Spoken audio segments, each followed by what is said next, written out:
Olá, turma, sejam bem-vindos, né, ao mundo abstrato das máquinas e hoje a nossa aula será sobre controles, estrutura de decisão e estrutura de repetição, tá? Eu já adiantei aqui os nossos programas que vamos executar na nossa aula de hoje e eu peço que vocês já criem aqui, ó, o nosso pacote aí controle, né? E criem também já todas as classes, né? Aqui, ó, todas as nossas classes. Break aninhado, continue aninhado, estrutura de decisão, estrutura de repetição, else, if e switch com break, tá bom? Então a gente vai iniciar com estrutura de repetição, tá? O que seria estrutura de repetição? Né, e onde nós podemos aplicar ela aí, essa função, esse método, ou seja, você pode aplicar em vários, né? Tá em quase todos os programas aí, tá bom? Então vamos iniciar aqui com estrutura de decisão, essa primeira aqui, tá bom? Bom, nesse primeiro momento aqui, dentro do pacote controle, né, a gente já importou aí a nossa biblioteca scan, justamente porque vai fazer a leitura, né, do que a gente vai printar aqui no system.out.print, informe o valor. E vamos armazenar numa variável num, né, do tipo double.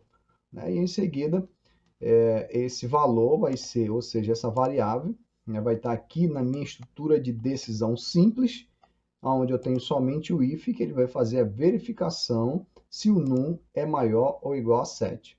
Tá bom?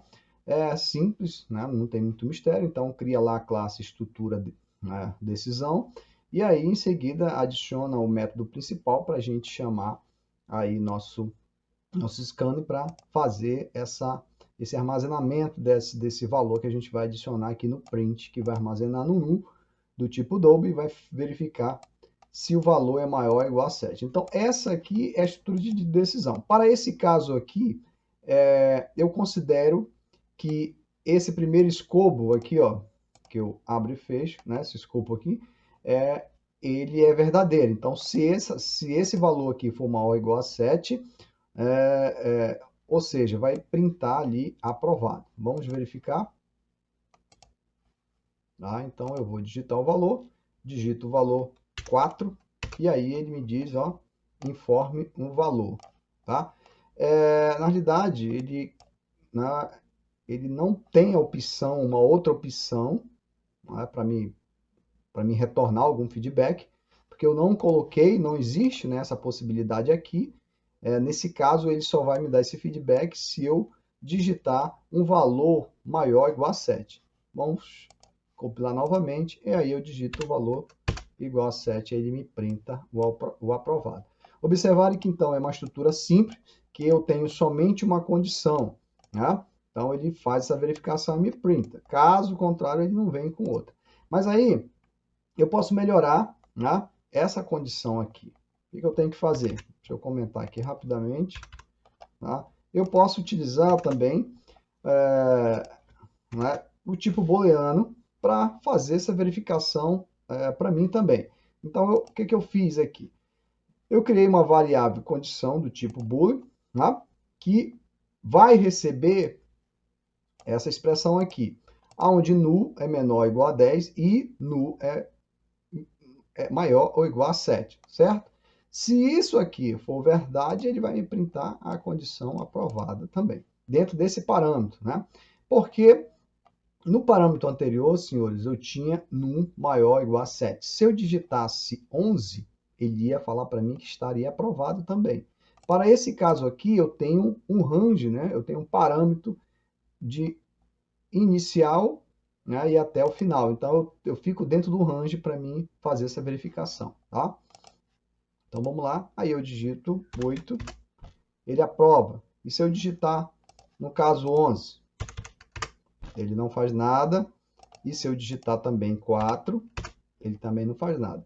Mas se eu digitar qualquer valor entre 7 e 10, ele vai me dar o feedback, ó, aprovado. Tá? Vou digitar agora o 6, Olha, não me dá um feedback. Agora, se eu digitar o 7, ele vai me dar um feedback. Então, aqui eu criei um range, aonde dentro desse parâmetro aqui, dentro desse range, ele me retorna que esse feedback é aprovado. Tá?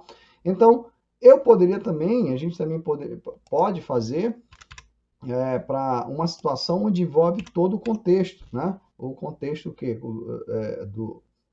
dos valores envolvidos na minha média, né? Então aqui, ó, a gente criou aqui novamente uma estrutura de repetição, aonde é simples, mas ela está em blocos, ó. Cada um bloco é responsável por uma, né, por uma verificação. E aí eu entro nessa primeira verificação, tem que ser maior ou igual a 7 e tem que ser menor ou igual a 10. Nesse outro caso aqui, maior ou igual a 5 e menor ou igual a 5. Né? E nesse outro caso aqui, menor ou igual a 0 e maior ou igual a 0, né? Desculpa. E o número menor ou igual a 4. Aqui também é número maior ou igual a 5, né? E número menor ou igual a 6. E aqui, os números maiores do que 11, nota inválida. Né? Então, aqui nós temos todas as possíveis condições para que eu possa ter esse feedback. Né? Vamos ver se o aluno, por algum motivo, pegou 10 e ganhou um ponto extra, ficou com 11. Então, a nota é inválida. Né? Mas caso o aluno pegue nota 5, aí recuperação. Né? Caso o aluno pegue nota 0, aí reprovado. Caso o aluno pegue nota 8, aprovado, tá bom? Então, esses aqui são alguns dos principais métodos utilizando o if simples, tá bom? Agora a gente vai passar para o próximo, que seria o if, né? Um if com else, tá? Aqui eu tenho um if com else, que eu tenho duas tomadas de decisões, né? Então, não é um if simples, é um if, eu já digo composto, porque na primeira situação, ele vai printar para mim a causa verdadeira, e se caso não for verdade essa condição aqui, ele vai me printar uma segunda opção, né, de recuperação, tá bom? Então, novamente, vocês criam aí a classe if-else, né? Adiciona aí o método principal, que vai chamar essa função, e aí a gente verifica. Observe que eu já criei uma variável do tipo double aqui, já adicionando uma nota. Né? Vamos lá adicionar primeiro para ele me dar um valor que seja negativo à afirmação. Tá? Então, vou colocar 4 aqui. Opa, rapidinho. 4. E aí eu executo. Né? Aí ele fala recuperação, porque a nota atribuída foi igual a 4. Então, ele verificou aqui, não é verdade, e ele printou essa segunda opção aqui. Certo? Se eu digitar o número 8, né? Colocar aqui 8, se eu executar, ele vai dizer parabéns, aprovado. Então, aqui eu tenho, né, um if composto, tá ok? Vamos passar agora para um outro if, que é um if else if. Observem, né, que além dele ser composto, ele é um if aninhado. Né? Eu tenho uma verificação inicial, e em seguida eu tenho um else if verificando também de forma, né, alinhada. Se não for essa condição, vai ser essa. Se não for essa, vai ser essa. Se não for essa, vai ser essa. Se não for essa, vai ser essa. E finalmente a última, né, se não for aquela, todas as condições pré-estabelecidas aqui em cima, vai ser a última, em qualquer caso. Né? Então vamos lá verificar. Ó, aqui eu já adicionei a nota novamente, é 9. Então ele já dá quadro de honra. Onde foi que ele entrou? Aqui, ó. Se for 9, quadro de honra. Vamos lá, se eu colocar 3, então provavelmente ele vai ter que entrar aqui. Recuperação mais trabalho. Né? 3, ele está dizendo reprovado. Né? Então, aonde que ele entrou no parâmetro? Reprovado. Então, aqui o parâmetro está até 3,5, né? 3,5. Por isso que ele entrou aqui abaixo. Qualquer outro valor fora dessas notas, ele vai dar reprovado. Tá bom? Então, façam um experimento aí, façam a alteração para verificar se realmente está funcionando tudo de acordo com cada parâmetro desse, tá bom? Em seguida, a gente vai agora falar sobre uma estrutura de decisão, né? Bem bacana. Eu acho essa estrutura de decisão bem bacana porque eu utilizo bastante ela nos meus projetos. Aqui eu tenho, né, um switch, aonde eu tenho caso, né, os casos. Caso 10, caso 9, caso 8, caso 7, caso 3, caso 5, case, né, case 4, caso 3, case 2, case 1, case 0. Cada um aqui está associado a um conceito e a um break. Esse break significa que após ele finalizar, né, identificar essa parte do código, ele finaliza. Tá? Então, imagine que eu estou tentando receber um conceito aí. E aí, para cada conceito desse aqui, eu preciso de uma nota. E eu atribuí aqui a nota 4. Né? O switch, ele vai verificar que nota foi atribuída, ele vai analisar aqui os casos dele. Né? Dentro desses parâmetros aqui, ele vai ver a nota e aí vai me dar o conceito. Tá? Por exemplo, está 4 aqui, ó, se eu executar, ele vai me dizer, né, o mais correto vai me dizer que o meu conceito é D. Vamos verificar, ó, conceito D. Tá bom? Se eu mudar novamente aqui, colocar 7, ele vai me dar o conceito B. Tá aí, pronto, conceito B. Tá bom? Esse switch aqui é fantástico, dá para você usar em vários projetos de automação, né? Projeto aí a IoT também, tá? IoT, então, você pode fazer vários, né? Aqui embaixo, após você fazer, né, essa análise, ele vai fazer a verificação né, se é o conceito, né, ou se a nota é inválida, tá bom? Baseado no que a gente está desenvolvendo aqui, ele faz essa associação, tá bom? Faça um experimento, modifique os códigos, verifica se funciona de acordo com a sua necessidade, tá? O nosso próximo programa seria de fato aí estrutura de repetição, né? Agora, estrutura de repetição já é uma outra história, tá? Então aqui, ó, crie novamente uma estrutura, né, uma classe estrutura de repetição e importe, né, o Java Boot Scanner aí, justamente criando aí nossa classe estrutura de repetição. Em seguida, adicione a nossa função principal e aí importe aí, crie uma variável do tipo scan, né, justamente para a gente começar a trabalhar, a ler essas informações. Então, o que acontece? Eu tenho aqui uma estrutura de repetição chamada doArray. O que acontece no doArray? No doArray, primeiro, eu mostro, né, todas as condições e depois eu faço a verificação. Ó. Por exemplo, isso aqui nada mais é do que um menu, né? O menu que escolhe as opções. Então, se for 1, iniciar o jogo, se for 2, ajuda, se for 3, ele sai. Aonde? Porque quando eu rodar a primeira vez, ele vai ficar rodando, e enquanto eu não digitar 3, ele não vai sair do programa. Tá? Vamos fazer uma verificação. Pronto, olha aqui, ó. Eu tenho um menu, tá? E ele está pedindo para mim escolher que número vai ser. Eu vou escolher o número 2 para ele rodar novamente. 2, rodou.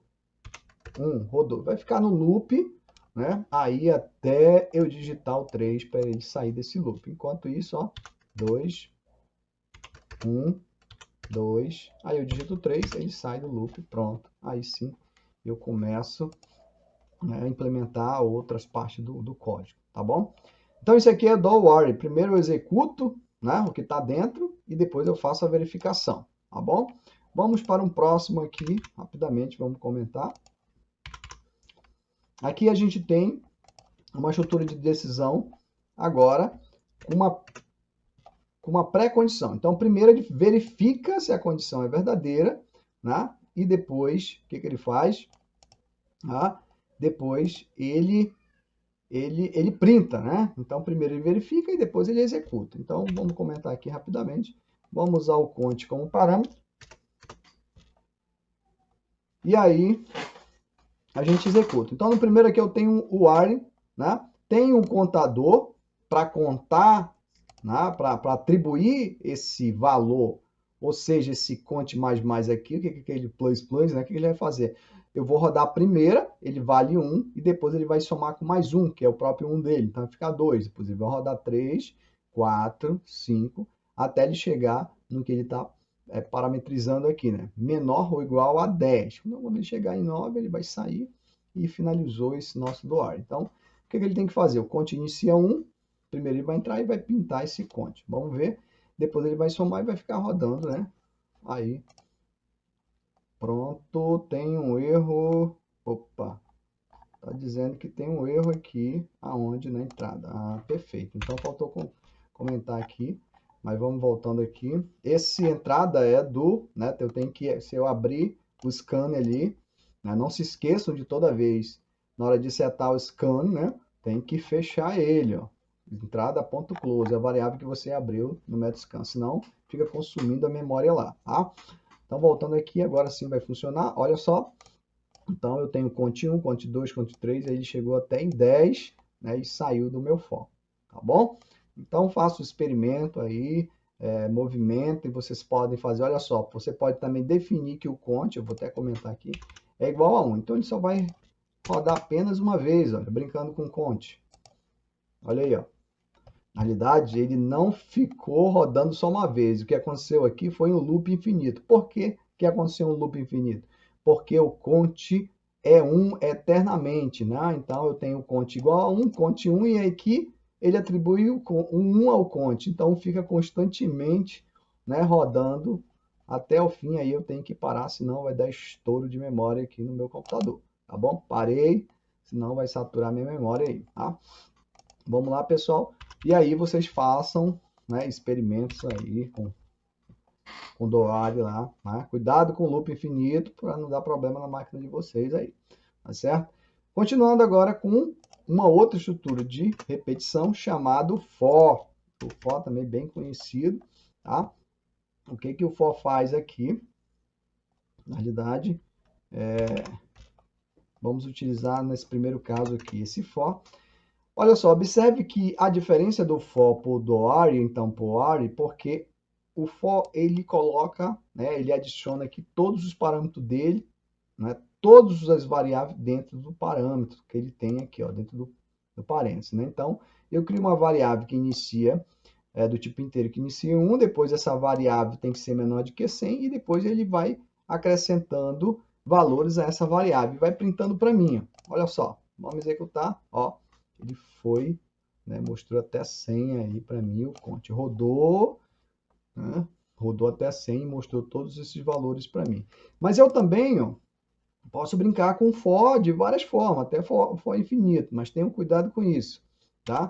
Eu posso brincar com for também com as variáveis fora, né, desse parâmetro. Olha só, eu posso adicionar a minha variável que estava dentro aqui, ó, eu posso adicionar, colocar lá para fora, né? E aí colocar somente, né, o meu cont aqui dentro do parâmetro e somente adicionar aí a condição, tá? Vamos ver como vai ficar. E aí, novamente, como eu falei para você, ele executa da mesma forma, né? Então, são métodos diferentes por colocar, né, as variáveis em lugares estratégicos, tá bom? Então falamos o quê? Do doare, né? E do for, estrutura de repetição que eu posso utilizar para outros, para qualquer aí, trabalho que a gente queira desenvolver, tá? Vamos falar agora também de uma coisa aqui, ó, do break, do continue e do continua alinhado, tá? No primeiro caso, eu vou falar aqui do break, olha, do break usando no for. Olha só, eu tenho um for aqui aonde, né, crie lá a classe break, e aí eu tenho aqui a minha estrutura principal, minha função principal, onde eu adiciono um for. Esse for vai receber uma variável do tipo inteiro, e esse inteiro tem que ser menor do que 5. Aí ele vai incrementando aqui. Se esse i for igual a 2, ele para, né? E me printa só o que ele conseguiu rodar e depois ele finaliza. Que vamos verificar. Olha aí, ó. Então o que ele fez? Ele rodou uma vez, não entrou aqui porque ele verificou a condição não era verdadeira, rodou outra vez quando foi 1, né? Printou novamente. Quando ele foi entrar, chegar na segunda, ou seja, no terceiro loop, ele identificou que o i era igual a 2. E aí o que ele fez? Finalizou o programa. E aí ele só mostrou, ou seja, não entrou nessa parte do i, só mostrou o fim do programa. Tá? Então, aqui o break ele tem essa função de finalizar o programa em qualquer parte dele, né? Sem causar danos aí, tá bom? Essa é a função do break. Aí tentem utilizar o break aí nos outros programas que nós fizemos aqui, tá? Vamos lá, um break aninhado agora, olha só. Aqui, novamente, eu tenho a minha classe break aninhado, onde eu tenho minha função principal, e em seguida eu tenho um for. Olha, um primeiro for e um segundo for. E eu coloquei aqui meu break externo, então, ou seja, olha o que vai acontecer. Eu vou rodar a primeira vez, tá? vou entrar, minha variável aqui I vai ser 0. E aí eu entro no segundo caso do J, e o J vai rodar 1. Beleza, rodou 0 com 1. Então, uma hora o for lá de fora é 0 e o for daqui de dentro é 1. E ele faz a verificação. O J é igual a 2? Não. Se não for igual a 2, então printa o que tu tem aí e continua. Aí ele vem de novo, né? Rodou uma vez, J0, né? Ou na realidade, ele vai ficar somente aqui, ele não vai entrar aqui novamente, porque subtende-se o seguinte, que ele entrou aqui, tá? Rodou uma vez 0, depois rodou aqui novamente 0. Aí rodou de novo, né? 0 com 1 desse for, desse segundo for. Aí ele de novo, 0 com 2. Né? Quando ele vê que o J vale 2, ele entra aqui e acaba, né, saindo daqui desse for daqui de dentro. Vamos fazer essa verificação para ver se isso é verdade. Olha aí. Primeiro ele rodou, o de fora é 0, que é esse aqui, e o de dentro é 0, esse aqui, beleza. Depois ele rodou de novo, né? O de fora é 0 e o de dentro é 1.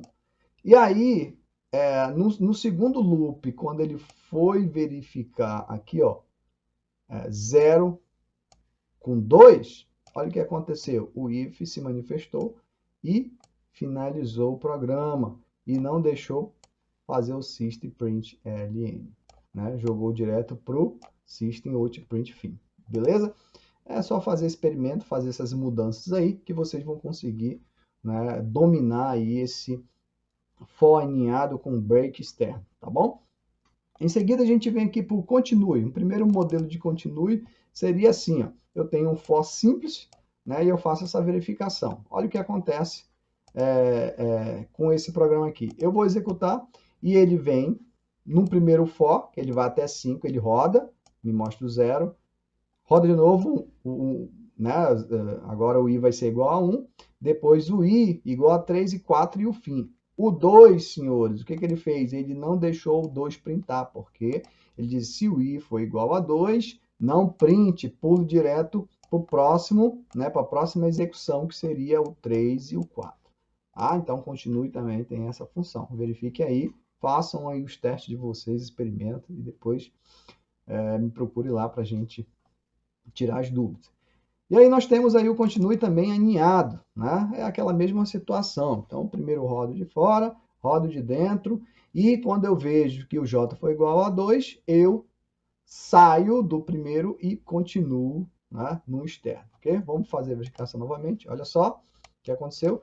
Então, quando ele chegou outra vez no J igual a 2, ele nunca põe, né, no for que está utilizando o J. Olha, você nunca vai encontrar o 2 aqui. Já no externo, né, no externo, no for externo, vocês vão encontrar o 0, 1, 2, o 3 e o 4, né, e ele finaliza, que é menor do que 5, certo? Mas, ó, o 2 ele nunca vai encontrar, então vai ficar 0, 1, 0, 1, 0, vai ficar rodando aí até, tá bom? Faça também experimentos aí e tente aí. Então, por hoje é só, a gente continua na próxima aula falando sobre classes, né? Tá bom? Até mais, pessoal!